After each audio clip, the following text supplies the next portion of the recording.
Эми тергөөчү болуп иштебеген деле кишилерге бул белгилүү да. Бул школьниктерге деле белгилүү да. Башында эле эр токумга кыйшык отуруп алышып, өзүнүн шефинин берген указаниясын кынтыксыз аткарышып, Сапар Сакыч менен ошол жерден айтпадымбы? Куранга карган дедим. Мен муну до конца көтөрүп жүрдүм. Бирок бизди депутаттарды эмне деди? Алмазбек Шаршенович баш болуп, эл душманы болосуңар.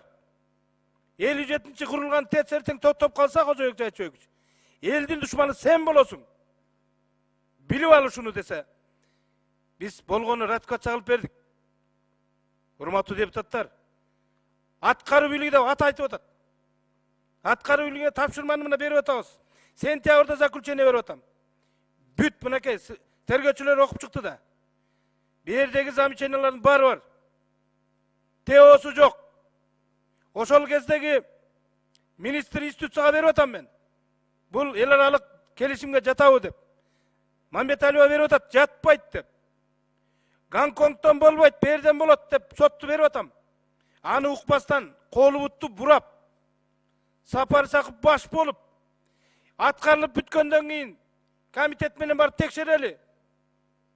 Улукбек мырза, мына сиздин атыңызды айтып, счетный палата текшерсин дегенде, Алмазбек Шаршеновдун аты келип атат. Токтотпойсузбу Кожоюк Жайчиевичти? 2 жолу мен токтотту. Бул эмне? Азыр кичине эле подозрение болгон кишини камап коюп атат. Бул шектүүсү башынан эле билип турбайбы? Биз менен сүйлөшпөй туруп, ошолдогу премьер-министр депутаттардын атын жазбай туруп, комиссияга кирип койду. Мен өзүмдүн сөзүмдү айткам. Ошондогу Осмонбек министр өзү суранып атып көчөдөн, Кожоюк Жайчиевич комиссияда эми каникул болуп калды. Эл үчүн, жер үчүн, эми силер эмне акчаны эле бир голосовать этип берет экенсиңер, биз аны чечебиз деп. Патриотический чувствога уруп бүт депутаттарды. Ошол эле сөз жерде айтылган. Стенограмманы көтөргүлө, бу жерде кыйын болуп депутаттар сүйлөп атпайбы кээ бирөө? Биздин атыбызды айтып, ошолор кымыйып отуруп, эчтеке айта албай колдоп берген. Мен комитеттин төрагасы болсом дагы сөзүмдү айтып, мына 2 чечимдеги, окубайсыздарбы? 2 чечимдеги замечанияны бирөө да аткарган жок. Өкмөт кийин эптеп алып келди, ТОсун. Печаты жок, колу жок. Менде берде жазылып турат, печаты жок, колу жок, алып келдиңер деп. Гонконгду исключить деп атабыз. ТОну алып келгиле жок экен деп атабыз.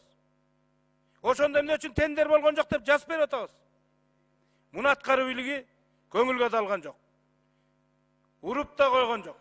Депутаттар сүйлөй элесиңер, биз алып келип беребиз. Куда вы денетесь деген мамиле кылды. Мамиле Микрофонун кошуп койгула. Кыска аткарылгандан кийин биз текшерип аягына чыгалы дегенде дагы до конца колу бутту урап, Сапар Сакыч баш болуп, жол бербей турду. Эмне үчүн Шадиевдин бухгалтери бар, иштеп калат ТБАда? Бул эмне? Бул көрүнүш тергөөчүгө эмне көрүнүш эмеспи? Эмне үчүн ал адамдар ошол жерде иштеп жүрөт? Бул түздөн түз байланышы бар дегенди билдирет.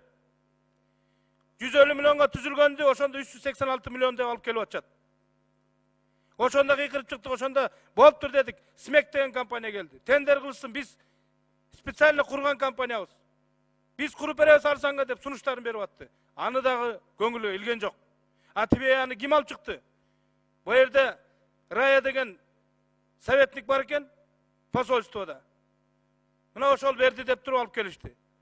Эми колубуз кыска экен, Кытай жагын текшере албай койдук. Айтып кала бердик. Буларды башында эле ошо тергөөчүлөр момдай кылгасыңар деп эле оптом алып барып камап коюш керек болчу. Эркелетпей эле. Берге келип айттырбай, биз деген жүздөгөн ратификацияларды өткөрүп атабыз. Мына баарына депутаттар аткарылышын барып, моуну кычка чал, моуну тиги жабдык ал деп текшерип атабыз. Аткаруу бийлиги. Рахмат Кожоюк Жайчиевич. Кийинки сөз Мамашева